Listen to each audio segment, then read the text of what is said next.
When my boyfriend and I were reborn at the same time, the very first thing he did was dump me, and then turn around and propose to my fragile stepsister. All because, in our previous life, we had lived in poverty.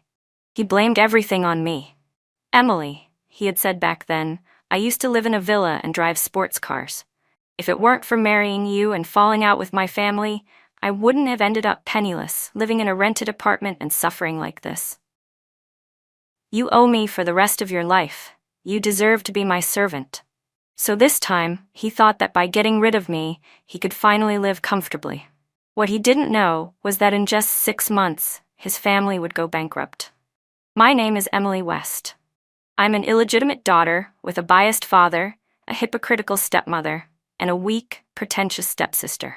I grew up struggling to survive in the cracks between them. For a long time, I thought Ryan Cooper was the gift heaven had sent to save me.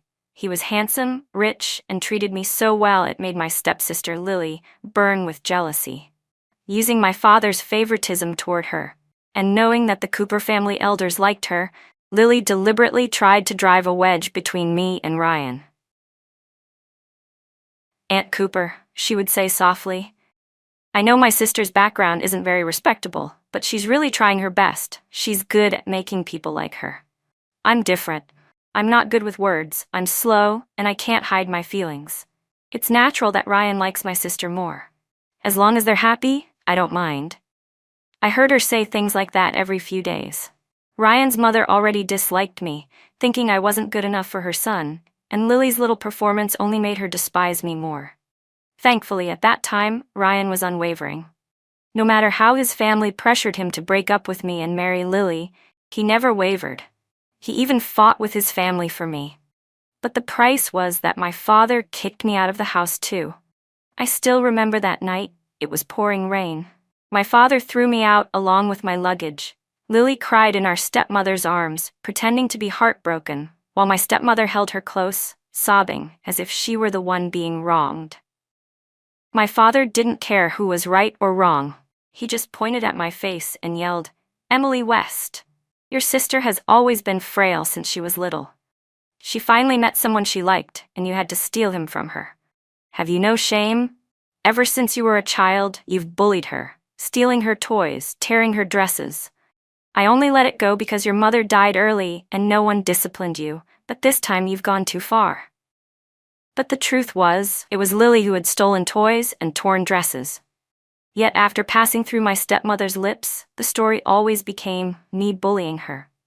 My stepmother was a master manipulator. Right on cue, she began to comfort my father. "James, don't be so harsh on Emily. You'll only hurt her feelings." But the more she tried to soothe him, the angrier he got. "If you hadn't spoiled her all these years, she wouldn't be this ungrateful. You made her this way." Hearing that, my stepmother cried even harder. In the end, my father forced me to make a choice: either give Ryan up to Lily, or get out of the house. I left without hesitation. I'll admit, eloping with Ryan was partly out of spite. But I never imagined that once we left the Cooper family, Ryan would turn into such a useless mess. After being cut off financially, he found the novelty of living in a small rental apartment exciting at first. He pitied me for working days and nights at 2 jobs and would comfort me, saying, "Emily, I'm sorry you're going through all this. Trust me, I'll find a good job soon and give you a better life." But 2 months passed, and he was still lying around at home without a hint of shame. Every job interview ended with excuses. It either didn't match his status, or the work environment was terrible. Eventually, he got addicted to video games, chasing validation in a virtual world while our real lives fell apart. He refused to share any housework, and to make things worse, he even demanded that I hire a housekeeper to take care of him. Gradually, he started finding fault with everything I did. "Emily, why are you making potatoes and tomatoes again? Tomorrow buy some king crab and steaks. Look at me, I'm starving myself thin. Emily, when did you get so sloppy? Your pajamas are all pilled, why don't you change them? You used to never be like this. Babe, the game just released a new skin. Transfer me $5,000, will you? I need the full set to save face." I finally snapped. Seeing Ryan sprawled on the couch, playing games, I lunged, snatched his phone, and hurled it to the floor so hard the screen shattered. I stamped and screamed like a madwoman, Ryan, are you a parasite? You have hands and feet. Why can't you go out and get a job? Can't you feel how exhausted I am every day? I work during the day, do the housework at night, and still have to take on extra shifts late into the night. I barely get 4 hours of sleep. Am I made of iron? How many times have I told you, when I go shower, hang the laundry? Yet when I come out, the clothes are still in the washer, and you're sitting there playing games. I tell you to put your dirty socks and clothes in the bathroom. When have you ever listened? You toss things everywhere. I ask you to wash the dishes before I go to work, but when I come home, the sink is piled high. The coffee table is covered in takeout boxes. Ryan, I'm a person, not your free maid or ATM. He played the victim instead. Emily, you finally show your true colors. My mom always said girls like you, illegitimate daughters, only have their eyes on my money. I didn't believe it before, and I even defended you. You only started clinging to me after you found out I had no money left. I was blind to be fooled by you. Emily, I'll tell you straight. I, Ryan Cooper, was born to live a good life. If I hadn't been unlucky enough to meet you, would I be suffering like this? What's wrong with having you wait on me? You owe me. You're supposed to be my servant. If I'd known you'd turn out like this, I should have listened to my mother and married your sister instead. I bit my lip, eyes bloodshot, hands trembling, and slapped him hard. Ryan froze, his face twisted, then didn't move for a long moment. Fighting back a sob, I asked in a shaking voice. So Ryan, do you really think life turned out like this all because of me, and not because you lack responsibility and backbone? Do you really believe Lily would be better than me? Ryan yelled at me. Lily is at least a legitimate heiress. She's not a gold-digging, illegitimate girl like you. But that wasn't what he had said before. He used to call me Emily, say I was one of a kind, the best girl in the world. Those words, that seemingly unwavering favoritism, had made me believe he was the only light in my gray life. I relied on him and trusted him with myself. Now, my heart was broken. I turned to leave. Ryan grabbed me urgently. The landlord came by tonight. Next month's rent is due. If you leave, at least transfer the rent to me. I completely lost control and attacked him like a lunatic, pulling and hitting. He pushed me. As I fell, I hit the corner of the coffee table with my head. Blood spilled across the floor. Ryan panicked. He helped me up and tried to press his hand against the wound to stop the bleeding. Emily, don't scare me. I didn't mean to. I'm not on purpose. Emily, please don't be hurt. When I opened my eyes again, everything had changed. I was back on the night Ryan had cut ties with his family for me, but this time he'd compromised. He agreed to break up with me and marry my stepsister, Lily. How wonderful. Finally, I wouldn't have to be tangled up with this irresponsible mama's boy, but the Ryan in this moment still didn't know. In 6 months, the Cooper family would be slammed by a lawsuit over a fatal construction accident. Their reputation would collapse, the stock would plunge, and they'd be facing bankruptcy. In the last life, he gamed all day and didn't care about anything. I worried, so I didn't tell him about this. His imagined good life was about to end. The first thing Ryan did after cutting ties was send me a message to break up, afraid I'd cling to him. News that the Coopers were tying the knot with the Westies spread quickly through our circle. My stepmother couldn't stop smiling. She was busy every day taking Lily out to pick jewelry and wedding gowns. From what I knew of Lily, she didn't necessarily love Ryan. She simply couldn't stand to see me do well. Besides, the Coopers really were richer than the Westies, so she was climbing up the social ladder. At several dinners, Lily deliberately showed off, both openly and subtly. Aunt Cooper was unbearably doting toward her. The day I've waited for is finally here. We're finally bringing her into our family, she said, and even my father was all smiles, praising Lily as a charming girl and saying the Cooper family had gotten a steal. Only my stepmother tried to comfort me. Emily, don't overthink it. Your sister's always been like this, can't keep things to herself. She's not doing it to hurt you, she's just happy. I chewed my food and pretended not to hear them. My reunion with Ryan took me by surprise. That night I went with my boss to a high-end club to entertain clients. On the way to the restroom, I passed a private room with the door ajar and froze at a familiar voice.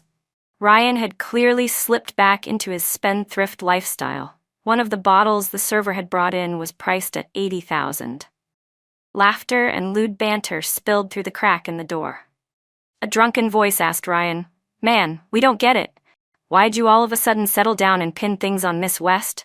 Weren't you head over heels with that shoe ruin, Emily, before? Weren't you gonna marry no one but her?" Ryan lounged on the sofa, lazily swirling his glass of red wine. "It was just youthful ignorance," he said. "I mistook novelty for love." He tilted his head up, his eyes were sharp and calculating. "The Cooper family's standing. An illegitimate daughter can't reach that. I can't let people laugh at my family and make us bow our heads for life. I was foolish before. Now I know what I want and who I want to marry." He took a sip, and his tone grew more contemptuous.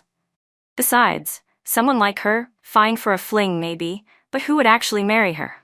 You get me, right? This is the reality." Someone started jeering approval. Another voice, laced with a lecherous chuckle, leaned in. "But seriously, Ryan, Emily's got the looks and the figure. If you don't want her, when's it convenient to set your brother up with her?" I couldn't help the sting in my chest when they spoke of me like I was property. Ryan's expression barely flickered. He waved them off. "Come on, man. If she's leftover material, take her. I'll introduce you to some fresh, decent girls later." Even though I had long given up on him, hearing him say that still hurt. The topic shifted. "Hey Ryan, heard Ethan Fu's back in town. That guy never got along with you, and I hear his family's pushing him into marriage hard." Someone added with a sneer. "The Fu family's top of the line, powerful in High City, but Ethan Fu's a notorious rake. He's into everyone, and spends like crazy. Who would dare marry a decent daughter off to him? By the way, rumor has it Ethan Fu once courted Lily and got rejected, so your wedding has to be spectacular. Show him up. Kill his pride a little." I'd heard the name Ethan Fu before. Ryan had brought him up more than once, always with annoyance mixed with bitterness. Ethan Fu was like a mountain Ryan could never climb. In family status, looks, and ability, he overshadowed Ryan at every turn. Wherever Ethan Fu was, Ryan Cooper could only ever be a supporting role. Still, a man like Ethan falling for someone like Lily? I didn't buy it for a second. But speaking of Ethan, something suddenly came to mind. My mother, when she was alive, had been a well-known painter. Her art sales had helped fund my father's business ventures. Her favorite piece, Spring Dawn, had recently been auctioned off to Ethan Fu for a high price.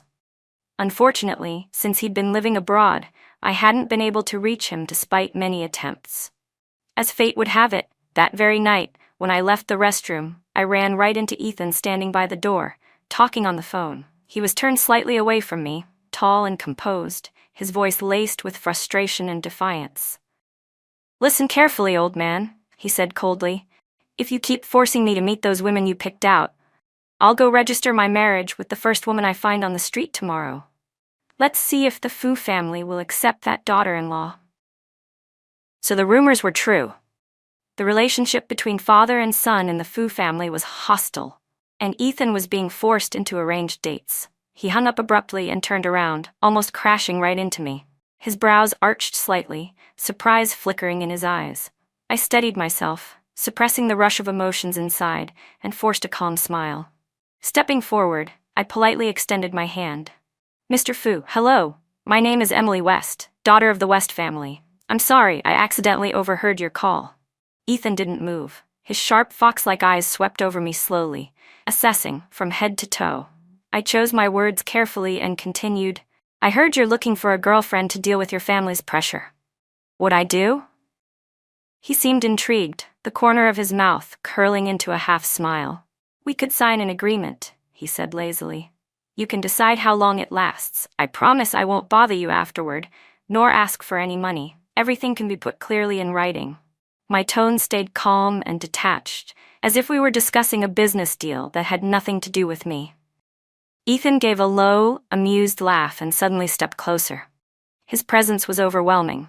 I instinctively tried to back away, but my heels hit the cold wall. He leaned in, one arm braced casually on each side of me, trapping me in a space both intimate and dangerous. "You said your name is Emily West?" he drawled, his voice rich, laced with danger. "Then what's your relationship with Lily West?" His question caught me off guard. Did he really pursue her once? Lily is my half-sister, I answered truthfully, feeling my pulse tighten. Ethan's eyes darkened with something unreadable, his smirk deepening. He leaned in even closer, his warm breath brushing my cheek. So, you're the illegitimate daughter of the West family. His words were blunt, almost cutting. My stomach dropped. That old familiar sting of humiliation crawled up again. I turned my head slightly, disheartened. If my background makes you uncomfortable, Mr. Fu, then Quite the opposite, he interrupted smoothly. I like your background just fine. He closed the distance further, his arms tightening around me, effectively caging me in. His gaze was predatory, sliding from my eyes down to my lips, lingering there for a moment before rising again with a teasing smile. But Miss West, he murmured, his tones slow and taunting, you've probably heard my reputation. I'm not exactly a gentleman. If you want to be my girlfriend, even in name only, you'll have to give something in return, right? My fingers curled tightly into my palms. He noticed the small, involuntary stiffness in my posture, a glint of amusement flashing in his eyes. His tone shifted, sharp and probing. So, he said, a smirk tugging at his lips, what exactly do you want from me, going in such a big circle to get here? What's your real motive? Ethan's deep eyes locked onto mine, sharp enough to see straight through every defense I might have tried to put up. I knew there was no point pretending with someone like him. It was better to be honest. I want one of your paintings, I said quietly. Spring Dawn. I paused, swallowing the lump in my throat. It was one of my mother's works. I know it's valuable, and I can't afford it right now, so I'm asking that, during the time we cooperate, you keep it safe for me. Don't sell it. When I have the means, I'll buy it from you at market price. Ethan's brows lifted higher, as if he hadn't expected that answer. That's all? That's all, I said simply. Just then his phone rang again. He let go of me, answered briefly, then hung up and turned his gaze back to my face. Lifting his hand, he caught my chin lightly between his long fingers. The touch wasn't rough, but the control behind it was absolute. Miss West, he said, his lips curling into a faint, teasing smile. Once the deal's done, Spring Dawn is yours, but in exchange. His tone turned casual, almost lazy, yet the authority in it was undeniable. You'll marry me. On paper, my breath hitched. If you agree, he added, that faint smile still tugging at the corner of his mouth, bring your ID to the registry office at 9 tomorrow morning. I had never imagined marriage could happen like that. So sudden, so absurd, almost like a joke. When we stepped out of the registry office the next day, my head was still spinning. It felt unreal, like I'd wandered into someone else's life. Then a black Rolls-Royce stopped in front of me. The driver quickly got out and opened the rear door with a respectful bow. He looked toward Ethan. Mr. Fu, the vice chairman just called. Madam said you must attend tonight's business reception on time. Ethan was looking down at his phone, idly scrolling. Without raising his head, he gave a low hum in response, as if that alone counted as acknowledgement. The driver hesitated, then turned toward me. Miss West. Ethan interrupted before he could finish. Call her Mrs. Fu from now on. His tone was casual, but it left no room for argument. The title hit me like a small stone dropped into calm water. My heart rippled. I unconsciously tightened my grip on the marriage certificate in my hand. Ethan finally put his phone away and turned to me. The sunlight cut along his sharp jawline, making his features even more striking. Let old Chen take you to get your hair and makeup done. And pick out something decent to wear. You'll attend the dinner with me tonight. By the time I arrived at the banquet hall that evening, Ethan still hadn't shown up. I planned to find a quiet corner to stay out of the way, but fate had other ideas. I walked straight into the last people I wanted to see, Lily and Ryan. Ryan froze when he saw me, eyes flickering for a second before he quickly looked away. Even though my marriage to Ethan was just for show, I had no intention of causing unnecessary trouble for him. I turned to leave, but Lily spotted me immediately. She slipped her arm out of Ryan's and hurried over, grabbing my wrist with exaggerated sweetness. Her voice was sugar-coated, loud enough for the nearby guests to hear. Emily, you're here too? She said, batting her eyes in mock innocence. Don't tell me you found out Ryan would be attending tonight and figured out some way to sneak in just to see him? Because, as far as I know, this is an exclusive business event. You need an invitation to get in. If you didn't have one, How did you manage to enter? Instantly, curious and judgmental gazes turned toward me, whispers rippling through the room. Lily basked in the attention, satisfied, then slipped her arm back through Ryan's and gave his sleeve a playful tug. Ryan, she said softly, her tone a perfect mix of grievance and sweetness. You haven't really made things clear with my sister, have you? That's why she's still clinging to you, right? But you're being unfair. After all, Emily's still my sister. We'll have to keep seeing each other, won't we? You're putting me in such a difficult position. Ryan stiffened. For a moment, hesitation flashed across his face, but under Lily's expectant gaze and the scrutiny of those around us, his expression hardened. His jaw clenched, and when his eyes met mine, they were filled with cold determination, eager to draw a line between us. He opened his mouth, his voice cutting like a blade. Emily? It's over between us, Ryan said coldly, his tone sharp and final. I hope you have some self-awareness and stop trying to get my attention in such pathetic ways. He tightened his grip on Lily's hand, as if to prove something, his voice firm and cutting. The person I'm going to marry is Lily, so please stop this pointless obsession, otherwise you'll only make things ugly for everyone. The noise must have drawn attention because my father and stepmother hurried over. My stepmother immediately put on her usual act, eyes filled with fake pity and helplessness, as she reached for my hand. Emily, my good girl, she began in her gentle, honeyed tone. I know you love Ryan, and it hurts, but feelings can't be forced. Ryan and Lily love each other, and they'll be getting married soon. Listen to me. Let it go, okay? Don't make things harder for everyone. Keep your dignity, sweetheart. I yanked my hand out of her grasp, glaring at her with all the hatred that had built up for years. You're not my mother, I spat. My mother is dead. You people drove her to death. The room fell silent. My mom worked herself sick, painting day and night, just to fund my dad's business, I continued, my voice shaking but loud. He promised her that once he made money, he'd marry her. She believed him. She waited, through all the years until I turned 3, only to be diagnosed with late-stage lung cancer and find out he had already married her. I shot a trembling finger toward my stepmother. In another city. My mom died with her eyes open, and after her death, my father took her paintings, her life's work, for profit, and only then brought me back to the West household. I was too young to understand then, but my dear stepmother, I said bitterly, you've always worn two faces, kind in public, venomous in private. My so-called bad reputation outside, that I'm selfish, that I steal my sister's man? All your masterpiece. The murmurs started immediately. I could feel every stare cutting into me, sharp and judgmental. So it's true, someone whispered. That illegitimate girl really is as uncultured as they say. No respect for her elders, cursing such a kind stepmother, disgraceful.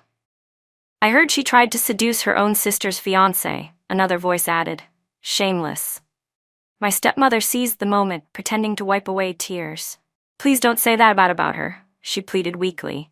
Emily just has a bit of a temper. She means no harm. It's my fault. I didn't teach her well. My father's face darkened. He stormed forward, grabbed my wrist roughly, and hissed under his breath. You're a disgrace. Come outside with me. I jerked my arm free, standing tall, my voice icy. If you have something to say it here. A vein pulsed on his forehead as his anger boiled over. Emily West, I've tried to save face for you, but you're forcing my hand. He pointed at me, shouting for all to hear. Ryan and Lily's marriage was arranged between our families.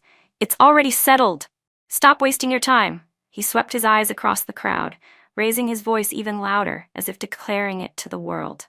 I don't know how you even got in here tonight, but let me make this clear. If you dare to interfere with your sister's marriage again, I will sever our relationship once and for all. From this day forward, you are no longer my daughter. You are no longer part of the West family. The coldness that flooded me was absolute, so deep it burned away every trace of pain, leaving only calm. I stared at him, then suddenly laughed, a clear, steady laugh that echoed through the now silent ballroom. Fine, I said, raising my voice so everyone could hear. Then let all of you be my witnesses. I, Emily West, hereby sever ties with my father, James West. From this moment on, whether the West family rises or falls, it has nothing to do with me. You ungrateful brat. My father's face flushed crimson as fury overtook him. He raised his hand high, ready to slap me. I stood my ground, glaring back at him without flinching. But just as his hand was about to strike, the heavy doors of the banquet hall burst open with a resounding crash that silenced the entire room. Every head turned toward the entrance. And there, framed by the light, Ethan Fu walked in. Tall, poised, and commanding in a perfectly tailored black suit, his presence instantly swallowing the noise and tension in the air. Ethan strode into the ballroom, his long legs moving at an unhurried, steady pace. His face was calm, expressionless, but his eyes, those deep, fox-like eyes, swept across the room with a sharp, commanding presence that made people instinctively step aside. As he passed, the crowd parted on its own, leaving a clear path straight toward me. Under countless curious and astonished gazes, Ethan walked with unshakable composure until he stopped right in front of me. He didn't spare even a single glance at James West, who was still frozen awkwardly in place, his hand suspended midair from the slap he never got to deliver. Ethan took off his black suit jacket without hesitation and draped it over my trembling shoulders. His voice was low and even. "The air conditioning's too cold. You'll catch a chill wearing something this light." The entire room fell silent for a moment, then erupted in whispers of disbelief. "Did you see that? The illegitimate daughter actually has a connection with the Fu heir? Looks like young Master Fu's protecting her. Wow, Emily West really has some tricks up her sleeve. First she tangled with her brother-in-law, and now she's hooked the richest man in town. We underestimated her." The gossip was vicious and cutting, but Ethan didn't even flinch. It was as if their voices didn't exist at all. He simply reached for my hand, gently placed it on his arm, and said calmly, "Sorry I'm late." Then, without so much as a glance at my father, he led me out of that suffocating crowd. James West stood there dumbfounded, his hand still frozen midair, not knowing whether to drop it or keep it raised. My stepmother and Lily's faces were drained of color, their smiles stiff as porcelain masks. Only Ryan's hands, hanging at his sides, were clenched into fists so tight his knuckles turned white. Ethan guided me through the murmuring crowd until we reached a quiet hallway, away from all the prying eyes. I finally turned to him, my voice barely above a whisper. "Mr. F, weren't you worried that defending me so openly would hurt your reputation? To them, I'm nothing but a scandal, a nobody." Ethan glanced down at me, his lips curving into a faint, careless smile. "People can say whatever they want. It's their mouths, not mine. I don't listen to gossip. I only trust my own judgment." I looked up at his face, the clean lines of his jaw sharp beneath the light, and for a moment I couldn't help but feel that this man was nothing like the frivolous, arrogant air the rumors described.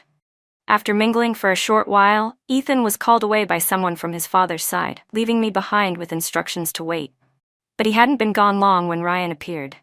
He stopped in front of me, eyes complicated, voice low. "Emily, we need to talk." I turned my face away, unwilling to look at him. "Do you even know who Ethan Fu is?" he pressed, his voice rising with irritation when I didn't respond. "If you're trying to make me jealous, couldn't you have picked someone better? Emily, you don't have to do this. Just because you're angry about me and Lily doesn't mean you should throw yourself at a man like him." He didn't know that I had also been reborn. Still trapped in his old perceptions, he thought I was doing all of this out of spite, trying to hurt him because he'd chosen Lily over me.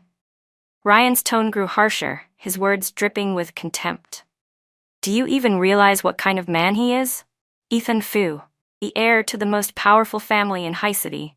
He controls everything with a snap of his fingers. He could have any woman he wants. Why would someone like him ever take a girl like you seriously? You're just pretty. He's interested for now, but when he gets bored, he'll toss you aside like garbage. Emily, do you have to degrade yourself like this?" I slowly turned to face him, my expression calm and cold. "Ryan," I said evenly, my voice flat, "whatever I do has nothing to do with you. If you keep pestering me, I'll call security. I doubt you'd want people seeing you pulling at me in public, right?" His face changed instantly. He stiffened, glanced nervously around the hall, and took half a step back. For a moment, he hesitated, cowardly. But even then, his pride wouldn't let him back down. His tone was softer now, but the bitterness still clung to his words. "Emily, you just won't listen, will you? Ryan sneered, his tone dripping with contempt. If you're so determined to throw yourself into the fire, then fine. I'll wait and watch how you end up. I'll see how long it takes before you're crying and begging for help. But to me, he, Ryan, was the real fire pit. Staying far away from him in this life was the smartest thing I could ever do.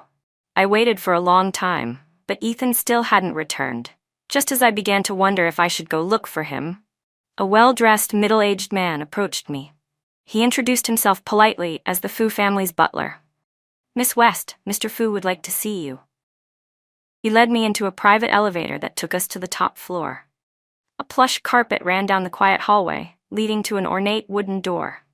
Just as we reached it, the sound of shattering glass erupted from inside, followed by an angry roar. "Ethan Fu, are you determined to drive me to my grave before you'll stop?" A man's furious voice bellowed. "Fine, I'll admit it. I wronged your mother first.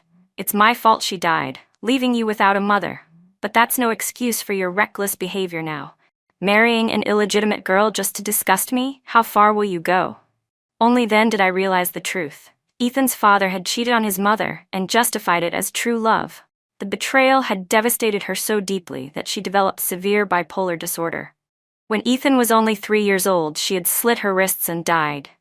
And suddenly, I understood everything. The strange, dangerous excitement in Ethan's eyes when he'd learned I was an illegitimate daughter. He was using me to take revenge on his father. "Before this news spreads any further," Mr. Fu Sr. growled, his voice trembling with fury, "you're going to march straight to the Civil Affairs Bureau and divorce her.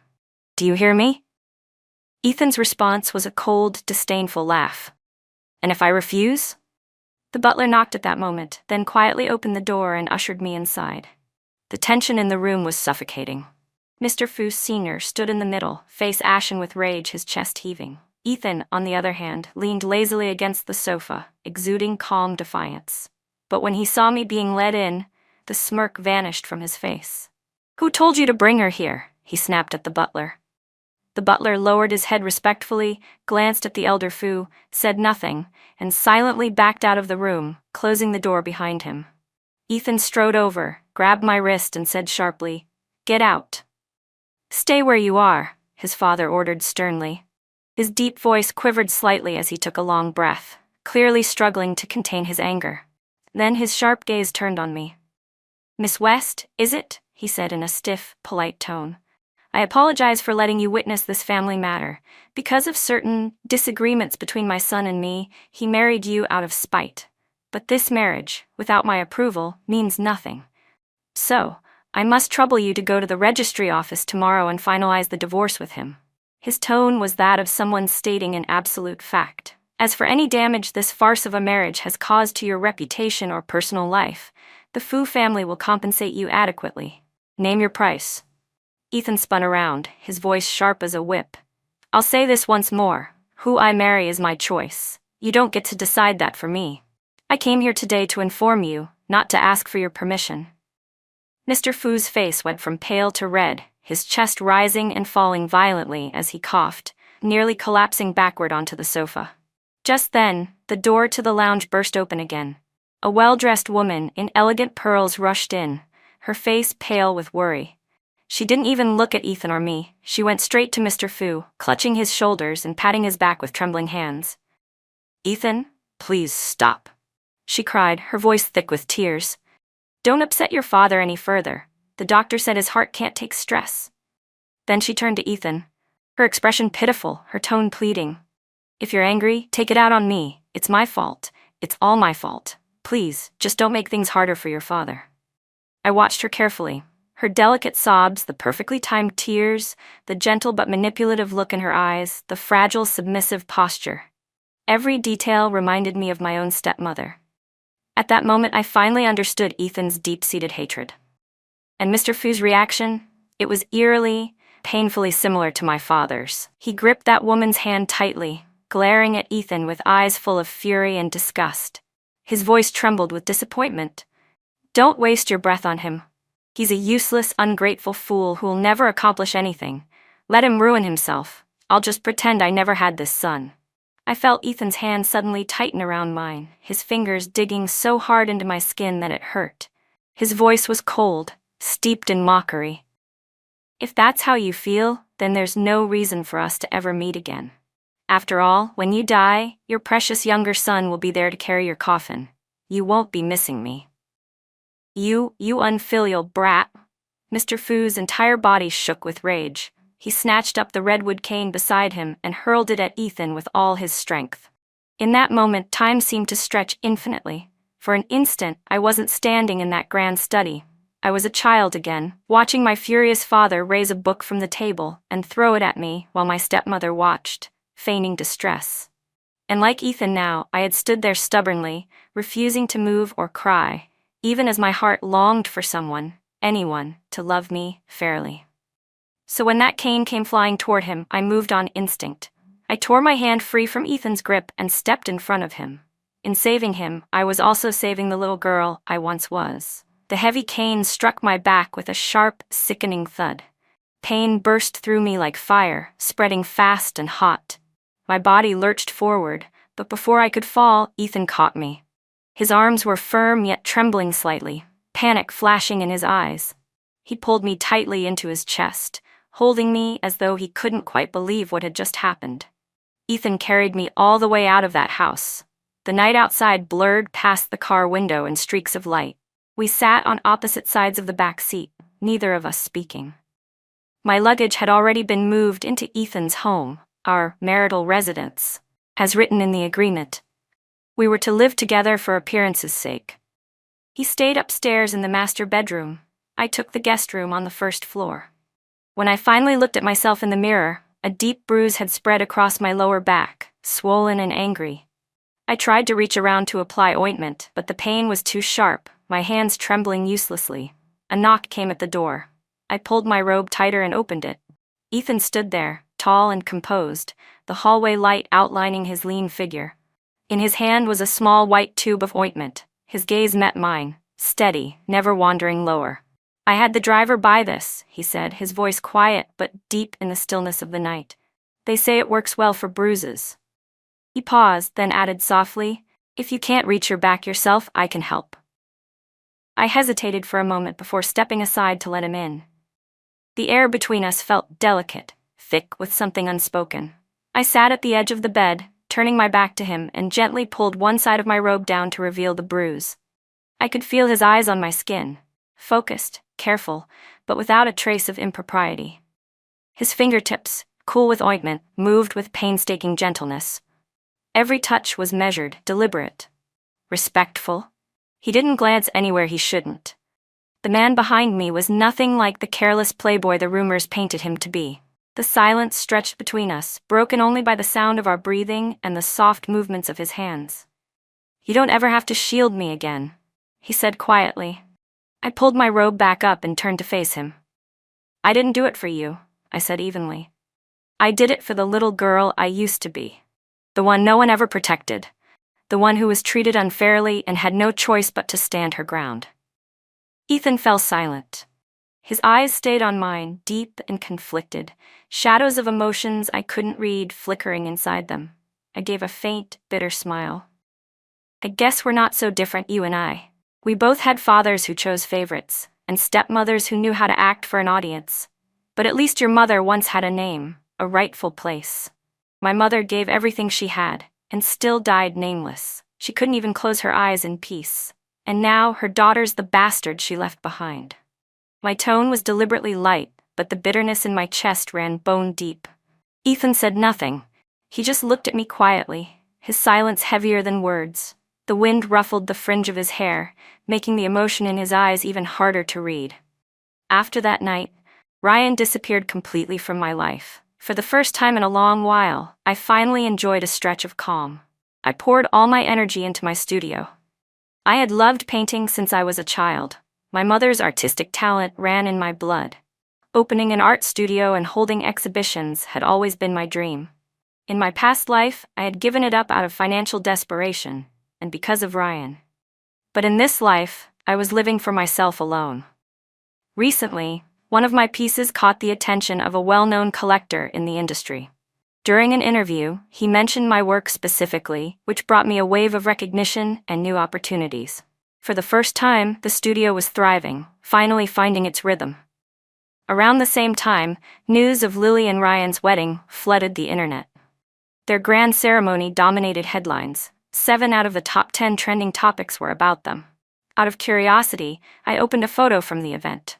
Lily, dressed in an extravagant wedding gown, leaned on Ryan's shoulder with a radiant smile. They looked every bit the perfect couple. But that massive wedding buzz was soon overshadowed by another explosive headline. Ethan Fu's father had collapsed suddenly and was rushed to the hospital in critical condition. The news footage showed chaos outside the Fu family estate. Mr. Fu Sr. was being carried into an ambulance while Ethan's stepmother sobbed hysterically beside him, nearly fainting. Outside the emergency room, she leaned pale-faced against her younger son, tears streaking her cheeks. Facing the cameras, she wept silently while her son shouted furiously at reporters, "Go find Ethan Fu. Isn't he the one who loves the spotlight? He knew our father's health was fragile, but he still picked a fight with him. Now my father's lying in the hospital. Is he satisfied?" That accusation, combined with Ethan's usual public image, instantly set off an uproar. The internet exploded with outrage. Countless people sided with the grieving mother and son, condemning Ethan for driving his father to illness. And right in the middle of the storm, the news of my marriage to Ethan was exposed. Overnight, the narrative twisted. I became the conniving, illegitimate woman who had seduced him for money and inheritance. Reporters swarmed the studio. Cameras flashed like lightning, surrounding the entrance so tightly there was no escape. Even when I tried to slip out through the back door, they found me. "Look, it's Emily West," someone shouted. A dozen flashes went off at once, blinding me. Microphones shoved toward my face. "Emily, did you and Ethan Fu really get married? Is it true Mr. Fu's collapse was caused by your marriage? How will the Fu family's assets be divided?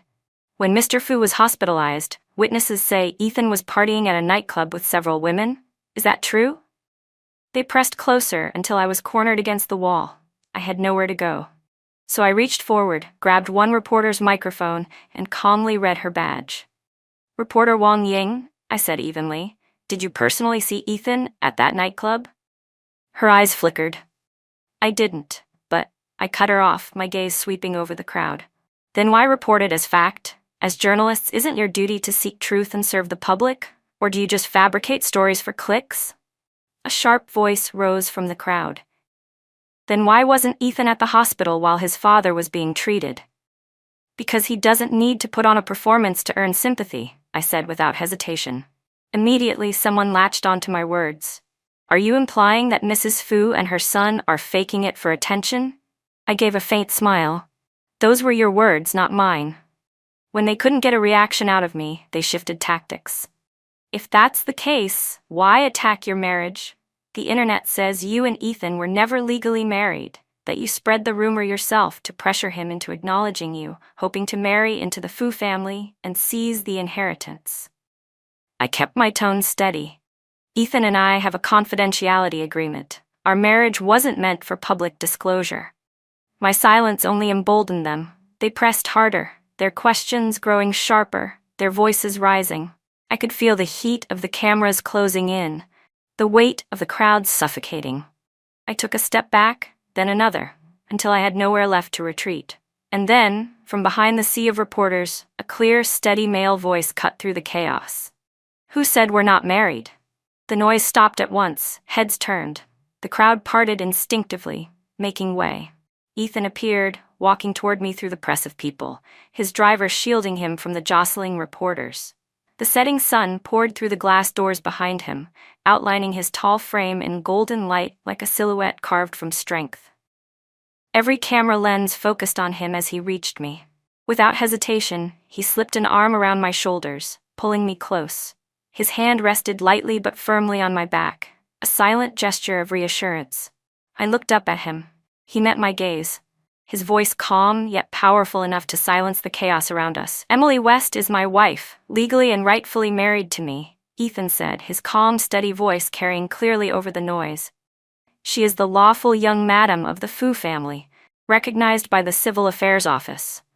The image of the two of us standing together under the sunset, his arm around me, our eyes meeting spread across the internet like wildfire. Public opinion instantly split in two. Some praised Ethan's boldness, calling him protective and sincere, saying maybe he wasn't the heartless playboy the tabloids made him out to be. Others accused him of putting on a show for attention. But to Ryan, who had just returned from his honeymoon, that same photo looked very different. He stared at the image on his phone, the one being reposted thousands of times, fixating on the expression in my eyes, the shock, the emotion, the faint trust. That gaze used to belong to him. Now I looked at him with cold indifference, yet I looked at the man he despised most with warmth and emotion. Crash! The coffee table went flying, sending shards of glass scattering. Lily flinched, startled. "Ryan, what's wrong?" she asked in confusion. He didn't answer. His rage had nowhere to go, caged and violent like a trapped beast ready to explode. His jaw clenched so tightly that his voice came out through gritted teeth. "She actually married him. Emily, how dare you?" The moment my name left his mouth, Lily's face darkened. She bent down to pick up his phone from the floor, the cracked screen still showing that same picture of Ethan and me. In an instant, she understood why Ryan was so furious. He was jealous. Lily, who had always been adored and coddled, had never felt such humiliation. Ryan had never truly loved her. Marrying her had only been his way of reclaiming the comfortable life he'd lost. Now that the wedding was over, he didn't even bother pretending. He yanked his hand out of hers coldly. "Stay out of my business," he said, already striding toward the door. Lily's temper snapped. She rushed in front of him, blocking his way. "Where are you going? It's our wedding night. Are you seriously leaving?" Her voice rose, trembling with disbelief. "You're going to her, aren't you? You're going to find Emily?" Ryan stopped, turning to look at his so-called wife.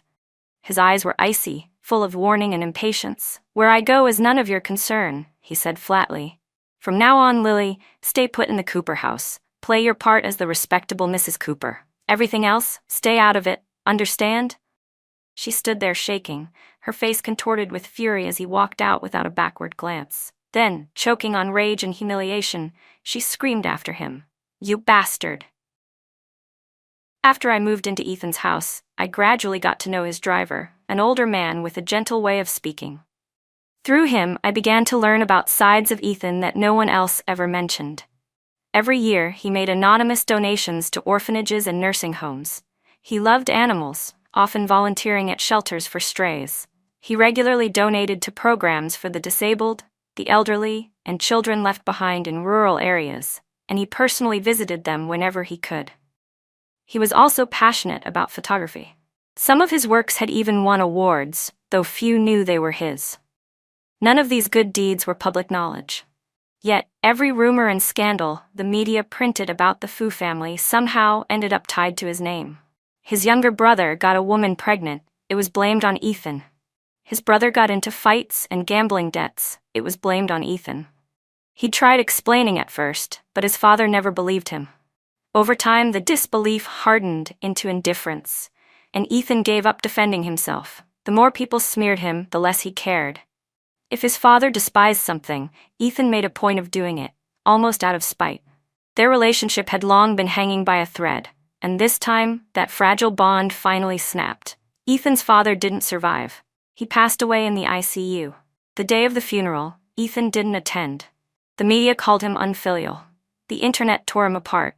But only I knew the truth. That day, he locked himself in his room and hadn't eaten or drunk anything from morning till night. The driver had knocked several times, but there'd been no response. I took the warm glass of milk from his hands. "I'll go," I said quietly. At the top of the stairs, I hesitated, then whispered through the door, "Ethan, I'm coming in." The room was completely dark. Only the moonlight spilling through the tall windows illuminated the floor, stretching his shadow long across the wall. He sat in the corner by the window, motionless, his back turned to me, his entire figure steeped in loneliness. I set the milk down on the table and walked to him softly, sitting beside him without a word. We didn't speak. We just sat there together, staring out into the silent, endless night. Silence lingered in the air, heavy and suffocating, until Ethan finally spoke first. His voice was hoarse. "You're not even going to tell me to mourn?" I gave a bitter smile. "That twisted relationship between you and your father, All those years of unfairness and emotional cruelty already drained whatever feelings you had left for him. There's nothing left to mourn. I turned my head slightly, studying the faint outline of his face in the shadows. You're not sad because he died, I said softly. You're sad because of your mother, aren't you? You're wondering how she's doing now, if she's finally at peace, if she's let go of everything that hurt her, and if she ever saw your father again, what would she feel? Ethan stayed quiet for a long time.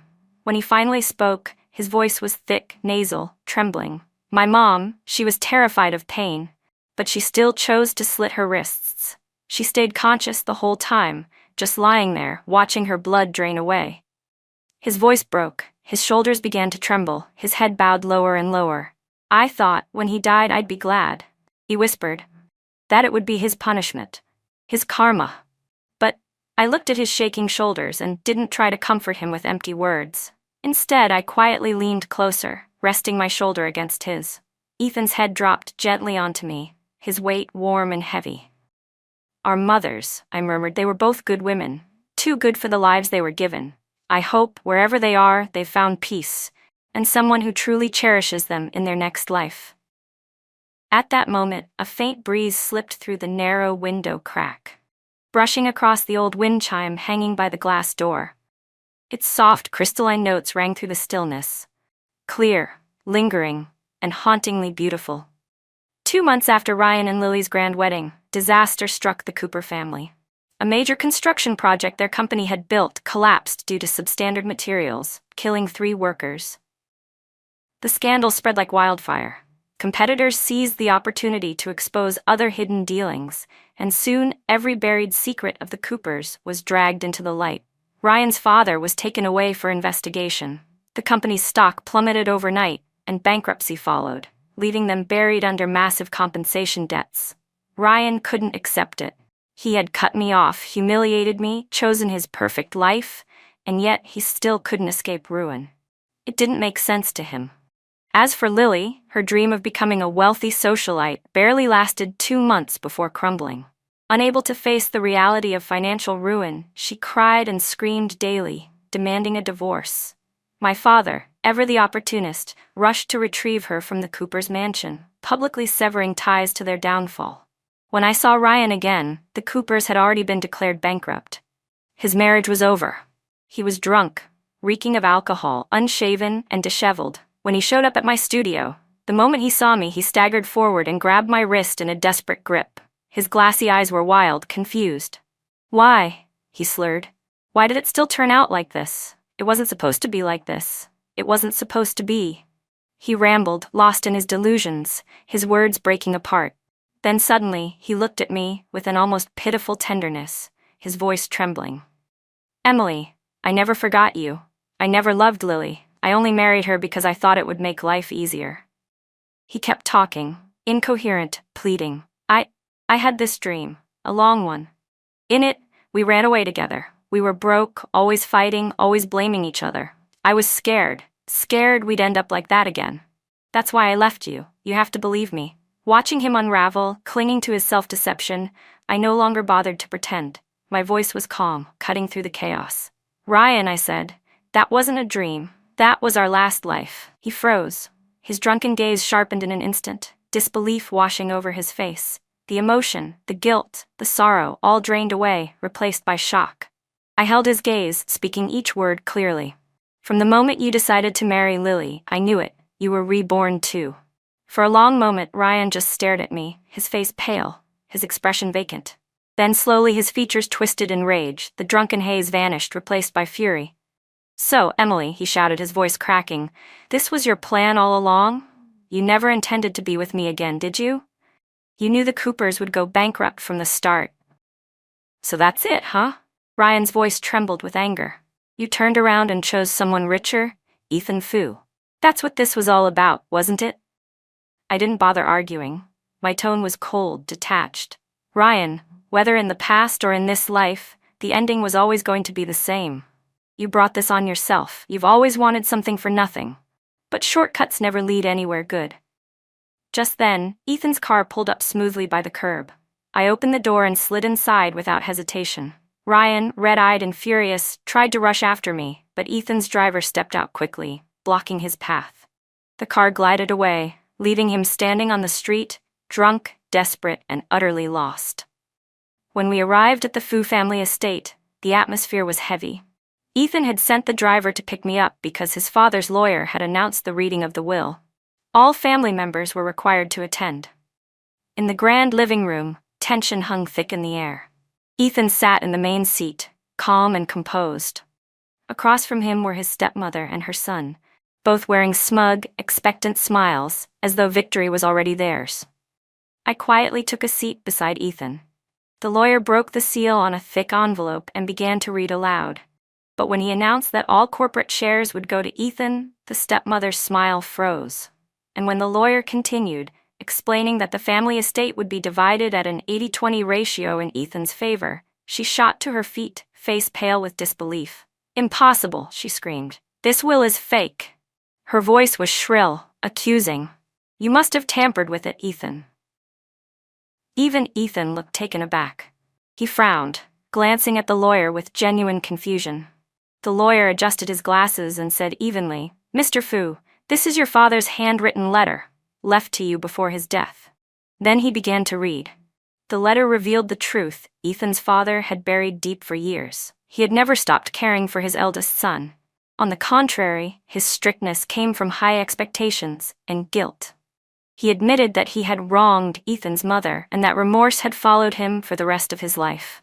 As for his younger son, born of his second marriage, the father wrote bluntly that the boy was spoiled, lazy, and lacked ambition, completely unfit to inherit the family business. He confessed that his years of coldness toward Ethan were deliberate. It was to ease his wife's guard while also testing and hardening Ethan's will. "Business," he wrote, "is a battlefield. I needed a successor who has endured hardship, who can stand firm in any storm. Not a flower raised in a greenhouse." At the end of the letter, he offered Ethan a final apology. "When I see your mother again," it read, "I'll beg her forgiveness myself." By the time the lawyer finished, Ethan's stepmother and her son were ashen-faced. Their outrage soon turned to panic, and in the end, Ethan had them thrown out of the estate.